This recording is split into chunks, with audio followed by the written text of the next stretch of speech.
हम भी तो आग में जलते रहे, प्यार के शोलों पे चलते रहे। दोस्तों सोचो जरा, अगर एक ही सिंगर अपनी आवाज ऐसे ट्विस्ट करे कि सुनने वाले कंफ्यूज हो जाए, ये सच में वही गा रहा है या कोई और? हम भी तो आग में जलते रहे, प्यार के शोलों पे चलते रहे। क्या आपने कभी ऐसा जादू सुना है? दोस्तों पुराने जमाने की फिल्मों के पीछे छिपी कहानियों में इतना मसाला और मैजिक भरा है कि सुनकर आज भी रोंगटे खड़े हो जाते हैं। आज हम लेकर आए हैं आपको सीधा 1964 के उस दौर में, जब राजकुमार जैसी शानदार फिल्म बनी थी और मोहम्मद रफी साहब ने अपनी आवाज से इतिहास रच दिया था। तो चलिए शुरू करते हैं ये सफर सिर्फ और सिर्फ 7 एनियाज रिवाइंड पर। जैसे जैसे राजकुमार की रिकॉर्डिंग आगे बढ़ रही थी, म्यूजिक धीरे धीरे अपनी पूरी वाइब पकड़ने लगा। तभी लाइनअप में आया एक खास सॉन्ग जिसमें जादुई आवाज देने वाले थे मोहम्मद रफी और आशा भोसले। रिकॉर्डिंग वाले दिन हमेशा की तरह शम्मी कपूर भी स्टूडियो में मौजूद थे। वजह है क्योंकि वो अपने गानों को लेकर एक्स्ट्रा केयरफुल रहते थे। उनका मानना था कि रफी साहब अगर उनकी पूरी बॉडी लैंग्वेज और स्टाइल समझ ले तो स्क्रीन पर गाना बिल्कुल नेचुरल लगेगा, जैसे आवाज उन्हीं की हो। लेकिन यार, उस दिन रिकॉर्डिंग स्टूडियो में जो ट्विस्ट हुआ वो किसी ने इमेजिन भी नहीं किया था। राजकुमार के गानों की लिस्ट वैसे ही किलर थी। इस रंग बदलती दुनिया में जाने वाले जरा होशियार, तुमने पुकारा और हम चले आए, और तुमने किसी की जान को, सबके सब सुपर हिट वाइब्स। अब जिस ट्रैक की बात मैं कर रही हूँ वो था दिलरुबा दिल पे तू ये सितम किए जा। दिलरुबा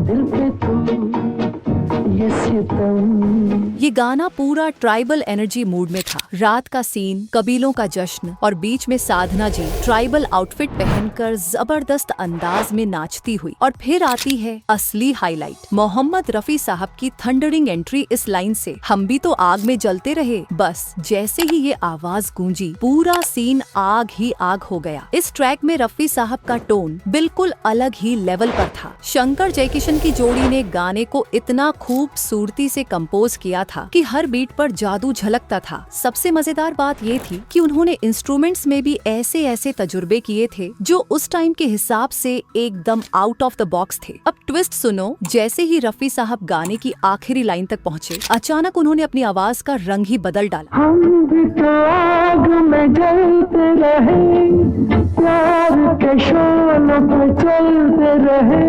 पूरा स्टूडियो शॉक में फ्रीज हो गया। रिकॉर्डिंग रूम में मौजूद सब लोग एक दूसरे को देख रहे थे, जैसे यकीन ही न हो रहा हो। रिकॉर्डिस्ट ने तो फौरन नजरें शंकर जयकिशन की तरफ घुमा दी, लेकिन जयकिशन जी ने बस हल्की सी स्माइल दी और हाथ से इशारा कर दिया, रुको मत, रिकॉर्डिंग चलती रहने दो। अचानक वाला ट्विस्ट आया। आशा भोसले जी भी थोड़ी देर के लिए हक्की बक्की रह गई, लेकिन उनका हिस्सा तो पहले ही रिकॉर्ड हो चुका था, वरना शायद वो भी बीच गाने में रुक जाती। रिकॉर्डिंग खत्म हुई और गाने को फाइनल ओके दे दिया गया। उस वक्त शम्मी कपूर के चेहरे पर जो हल्की सी रिलीफ वाली स्माइल थी, उससे साफ समझ आ रहा था कि उन्हें पता चल चुका है, आज कुछ सच में खास कैप्चर हो गया है। रिकॉर्डिस्ट तो खुद एक्साइटमेंट में बोल पड़ा, रफी साहब आपने तो गजब कर दिया, जो एंड में एक्स्ट्रा टच डाला ना, वो तो कमाल ही कर गया। इस पर आशा जी ने हंसते हुए मजाक किया, अच्छा हुआ रफी साहब आपने ये स्टंट आखिर में किया, अगर बीच में करते तो मैं तो वहीं रुक जाती। और अब आते हैं उस आइकॉनिक मोमेंट पर, वो लाइन जहाँ रफी साहब ने अचानक अपनी आवाज की शेड ही बदल डाली। हम भी तो आग में जलते रहे,